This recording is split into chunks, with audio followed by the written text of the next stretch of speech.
Bienvenidos a esta exploración profunda. Hay preguntas que nos atraviesan el alma, que resuenan en los momentos más oscuros, ¿no es así? Totalmente.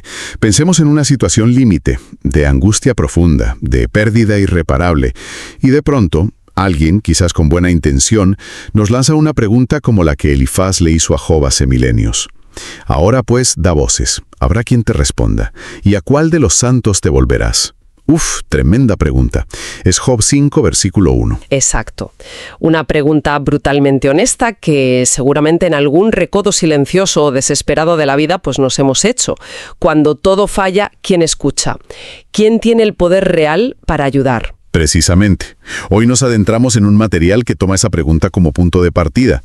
Es una reflexión elaborada por Yoshua sobre este capítulo 5 del libro de Job. Ajá. Y el foco está en las palabras de Elifaz, uno de esos amigos que, en teoría, vinieron a consolar a Job en medio de su sufrimiento, que era incomprensible, vamos. Claro, los amigos consoladores. Eso es. Y Elifaz, que se presenta como un sabio de Temán, intenta ofrecer a Job una perspectiva sobre la justicia divina, el porqué del sufrimiento y cómo debería reaccionar. Lo interesante es cómo Josué analiza y, deconstruye este consejo. Exacto. Así que nuestra misión hoy es doble. Primero, desgranar el consejo de Elifaz tal como Josué lo interpreta en su reflexión, entendiendo esa lógica que presenta sobre Dios, el sufrimiento, la prosperidad a veces injusta y la necedad humana. Sí. Pero, y aquí está el giro clave que aporta Josué, también vamos a examinar la crítica a esa lógica y la respuesta final que este análisis ofrece a esa pregunta inicial tan potente. ¿A quién clamar cuando parece que no queda absolutamente nadie más? Muy bien planteado. Vale, pues vamos a sumergirnos en este análisis de Josué sobre las palabras de Elifaz. Vamos allá. Elifaz, según lo expone Josué, no se anda con rodeos. Le dice a Job, palabras más, palabras menos, que enfrentarse a Dios es una necedad. Directo al grano. Sí. Lo que le recomienda es resignación, aceptar las calamidades con humildad. Y no habla desde la ignorancia, Viene de Temán, un lugar que Josué nos recuerda que era conocido por su sabiduría, casi la Atenas de los hijos de Oriente. Claro, se presenta como una voz autorizada. Como diciendo, Job, escúchame, que yo sé de lo que hablo. Exacto, una voz de peso. Así es. El argumento central de Elifaz, tal como lo destila Josué, gira en torno a la justicia retributiva de Dios. Es la idea de que, aunque Dios pueda enviar pruebas muy duras, al final si uno se somete y se acoge a él, será rehabilitado. Y si no, pues los rebeldes, por el contrario, acaban aplastados. Hay una frase que Josué destaca para resumir esta visión de Elifaz. Dios envía pruebas, pero al fin termina por curar la llaga que Él mismo ha causado. Él permitió la muerte, pero Él es la resurrección. ¡Qué frase! Refleja una visión de un Dios soberano, poderoso, que controla tanto la herida como la sanación. Un control absoluto, ¿sí? Un poder inmenso. Un poder que puede sonar reconfortante para algunos, quizá, pero aterrador para quien está sufriendo sin entender por qué, como le pasaba a Job. Claro. Y Elifaz, según el análisis de Josué, no se detiene ahí. Advierte a Job sobre los peligros que anidan en su propio interior. Cito de la reflexión de Josué sobre las palabras de Elifaz. Es cierto que al necio lo mata la ira y al codicioso lo consume la envidia. Ojo con eso. Sí, la idea subyacente es que las propias pasiones descontroladas, ese enojo, esa desesperación que Job podría estar sintiendo, y con razón, son autodestructivas. Es como una llamada a no echar más leña al fuego del propio sufrimiento interior. Correcto. Es un consejo que, en la superficie, busca preservar a Job de consumirse en su propio dolor, pero también aborda otro tema clásico que siempre causa perplejidad: la aparente prosperidad de los impíos. Ah, sí. El gran misterio. ¿Cómo es posible que a los malos les vaya bien, al menos temporalmente? Pues Elifaz, según Josué, insiste en que ese éxito es pura fachada, es efímero. Utiliza una imagen muy gráfica. Un árbol que parece fuerte, echando raíces profundas, pero de repente llega el turbión y lo seca. ¡Qué imagen! Potentísima. Una prosperidad ilusoria, como un castillo de arena. Exacto. Y Josué menciona que Elifaz llega a maldecir su habitación, refiriéndose a esa morada del impío construida sobre arena movediza, digamos. Es como si dijera: sé que esto parece sólido, pero es falso, no va a durar. Maldice esa prosperidad superficial porque intuye o cree saber que es fugaz, o quizás, como sugiere Josué, que tiene un origen injusto, mal habido. Sí, y esa convicción sobre la fugacidad del mal se extiende incluso a la siguiente generación. Elifaz desea, según Josué, que los hijos de esos impíos no tengan éxito en los litigios públicos.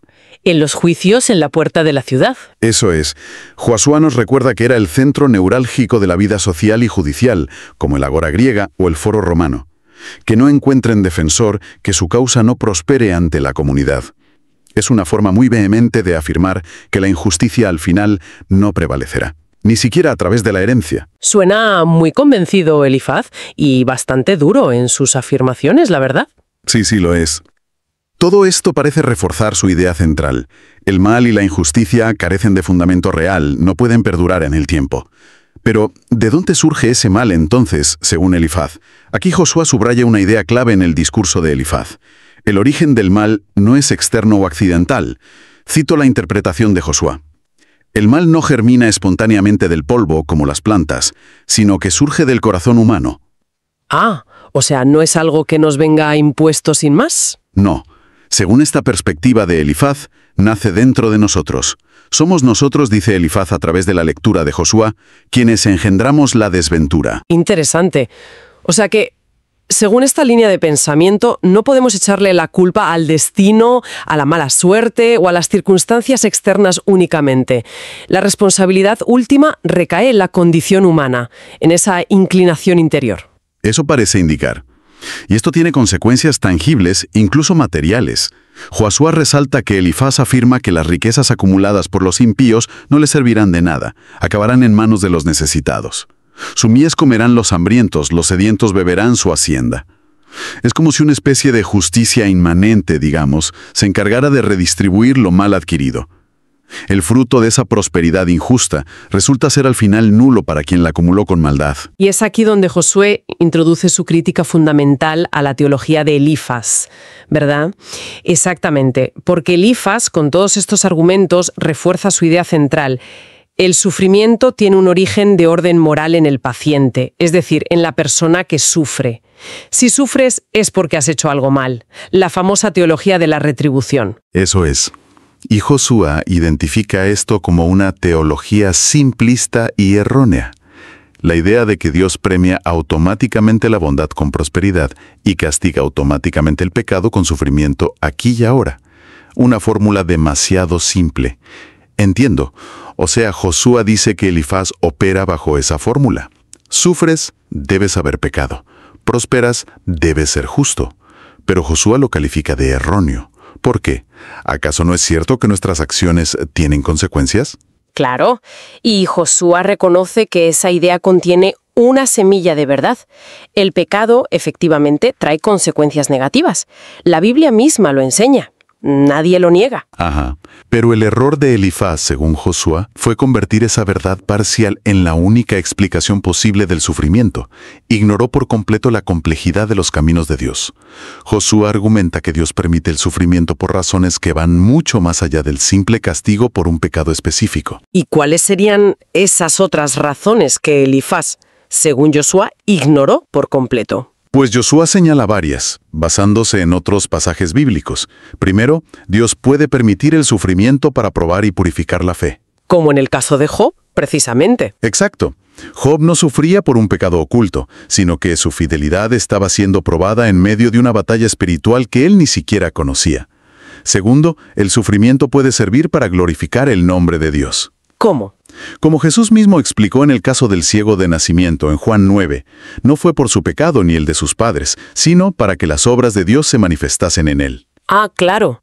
Y tercero, a veces el sufrimiento forma parte del misterio insondable de la voluntad soberana de Dios, algo que nuestra mente finita, pues, no puede comprender del todo. Eso cambia radicalmente la perspectiva. Elifaz, entonces, al aplicar su fórmula rígida, estaba juzgando el corazón de Job sin tener ni idea de los propósitos más altos de Dios. Eso es. En lugar de ofrecer consuelo verdadero, basado en la compasión y el misterio, le aplicó a un diagnóstico moralista que, según Josué, no solo era incorrecto, sino también cruel, Vamos, que condenó en vez de acompañar. Exactamente. Y Josué recalca un punto crucial que a menudo se pasa por alto, la propia reacción de Dios ante las palabras de Elifaz y sus otros dos amigos al final del libro de Job. ¿Cierto? ¿Qué pasó ahí? Pues lejos de aprobar su defensa de la justicia divina, Dios les reprende. Severamente, además. Les dice explícitamente en Job 42 que no han hablado de él rectamente como si lo hizo Job, a pesar de sus quejas y lamentos. Incluso con sus lamentos. Incluso. Y Dios les exige que ofrezcan un sacrificio por su pecado. Y que pidan a Job que ore por ellos para que sean perdonados. ¡Qué giro! O sea, Dios mismo invalida la teología de Elifaz. Y es muy significativo que necesiten la intercesión de Job, la víctima de sus acusaciones. ¿Qué nos dice esto sobre el error de Elifaz? Según Josué lo resume así. Elifaz no fue reprendido simplemente por hablar de Dios, sino por hablar mal de Dios. Presentó una caricatura de Dios, un ser casi mecánico que actúa sin gracia, sin misterio, sin soberanía real, más allá de la simple ecuación pecado-castigo.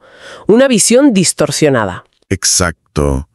Y esa visión, aunque pueda parecer piadosa o defensora de la justicia divina en la superficie, es en realidad una distorsión del carácter de Dios revelado más plenamente. Es un legalismo que anula la gracia y el misterio. Entendido. La sabiduría de Temán resultó ser insuficiente e incluso errónea a los ojos de Dios. Esto nos devuelve con más fuerza a la pregunta inicial. Si la lógica humana, incluso la más sabia y religiosa como la de Elifaz, puede fallar tan estrepitosamente, entonces, cuando llegue el momento en que nadie esté a tu lado y te dejen en una fría tumba, ¿a quién darás voces? ¿Quién te responderá? La pregunta clave. Si no es la filosofía de la retribución, ¿cuál es la respuesta que propone Josué? Aquí es donde Josué presenta la conclusión central de su reflexión. La respuesta no se encuentra en una filosofía abstracta ni en la resignación estoica, ni siquiera en la propia justicia, o en nuestros intentos de entenderlo todo. Entonces, ¿dónde? La respuesta que Josué afirma que la Biblia da es una persona concreta, Jesucristo. Afirma rotundamente. Solo Jesucristo murió y resucitó para darnos vida y responder a nuestro clamor. Él es presentado como la única ayuda real y definitiva. Una persona, no una teoría. Y Josué enfatiza que Él es quien escucha al quebrantado, sana al arrepentido y salva al que pone en Él su esperanza. Menciona también algo importante. Él no acusa, Él perdona. Fundamental.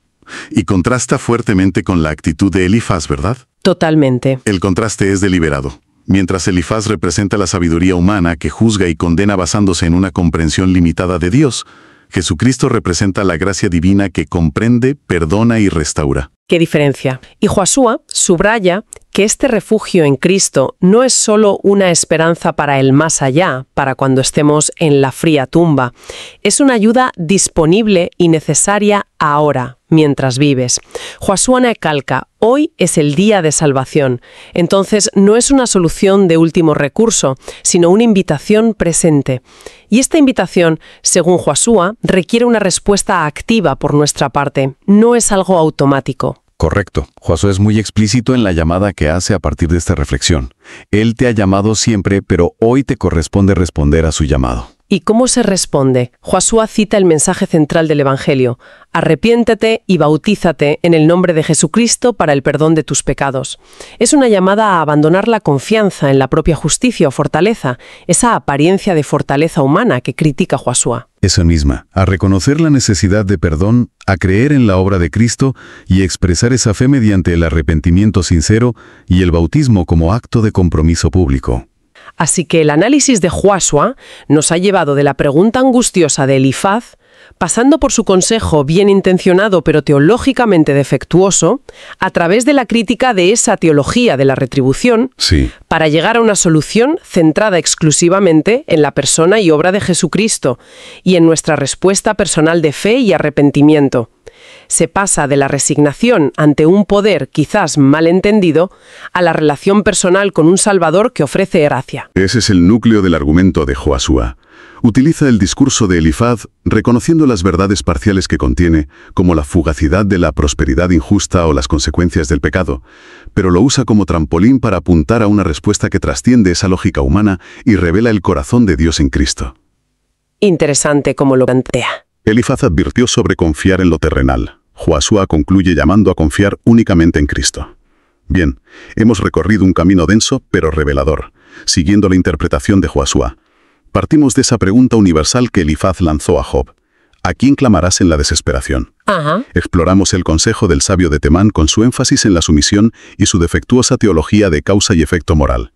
Vimos la crítica de Josué a esa visión limitada y finalmente llegamos a la respuesta que él propone. Jesucristo como único refugio y esperanza real. Eso es. Entonces, ¿cuál es el gran mensaje que nos deja esta exploración basada en la reflexión de Joshua? Pues el mensaje central, desde la perspectiva de Joshua, es que la búsqueda humana de una respuesta definitiva en medio del sufrimiento extremo, de la soledad absoluta, no encuentra su solución final en la filosofía, ni en la moralidad estricta, ni en la resignación, sino en una relación personal con Jesucristo. Él es presentado como aquel que no solo entiende el sufrimiento, porque lo vivió, sino que lo venció a través de su muerte y resurrección, ofreciendo perdón y vida eterna a quienes responden a su llamado. Resulta fascinante cómo Joshua toma un texto del Antiguo Testamento, el discurso de Elifaz, y lo relee a la luz de Cristo. Usa las advertencias de Elifaz sobre la fragilidad de la seguridad terrenal para reforzar la idea de que la única seguridad verdadera y duradera se encuentra en la fe en Jesús. Sí, es un enfoque muy cristocéntrico. Nos deja pensando dónde ponemos nuestra confianza cuando llegan las tormentas inevitables de la vida, ¿no? Exacto. Y eso nos lleva a una pregunta clave para la reflexión personal, que se deriva directamente del análisis de Josué. Si la verdadera seguridad no reside en las apariencias de fortaleza, prosperidad o incluso de rectitud moral, que Elifaz mismo irónicamente valoraba tanto y que Josué critica como base insuficiente, sino en la gracia encontrada en Cristo, ¿estamos dispuestos a abandonar esas falsas seguridades? ¿Estamos listos para confiar en alguien cuya lógica de amor y redención a menudo desafía nuestra comprensión humana de la justicia y el merecimiento? Es un desafío, desde luego. Elifaz ofrecía una fórmula. Josué, a través de su lectura de las Escrituras, señala hacia una relación redentora. Es distinto, y para llevar esta reflexión del plano intelectual al corazón, Josué concluye su escrito con una oración que encapsula esta respuesta de fe. Es una invitación a hacerla propia. Dice algo así: Señor Jesucristo, en los días en que el dolor me abruma y las voces humanas se callan, tú eres mi único refugio. Preciosa oración. Gracias porque no solo permites las pruebas, sino que también las redimes con tu gracia. Hoy respondo a tu llamado. Perdona mis pecados, sana mis heridas y guíame en el camino de la humildad y la fe. Que mi vida sea testimonio de que en medio de la tormenta, solo en ti hay esperanza verdadera. Amén. Una conclusión poderosa, sí señor. Una exploración que parte de la angustia existencial formulada por Elifaz, atraviesa la insuficiencia de la sabiduría humana para explicar los misterios de Dios y del sufrimiento. Sí. Esperanza activa depositada en Jesucristo como la respuesta última y siempre disponible. Especialmente cuando sentimos que no hay nadie más a quien clamar. Muy bien resumido. Y quizás la reflexión que nos queda es esta. Si aceptamos, como sugiere Joshua, que la respuesta última al sufrimiento trasciende nuestra lógica de causa y efecto, ¿cómo aprendemos a vivir en esa tensión? Esa tensión entre buscar entender y al mismo tiempo confiar humildemente en Dios, incluso cuando no entendemos sus caminos. Esa es la clave, ¿no? ¿Cómo se cultiva esa fe que se sostiene no en las respuestas, sino en la persona de aquel que promete estar con nosotros siempre? Ahí queda la pregunta.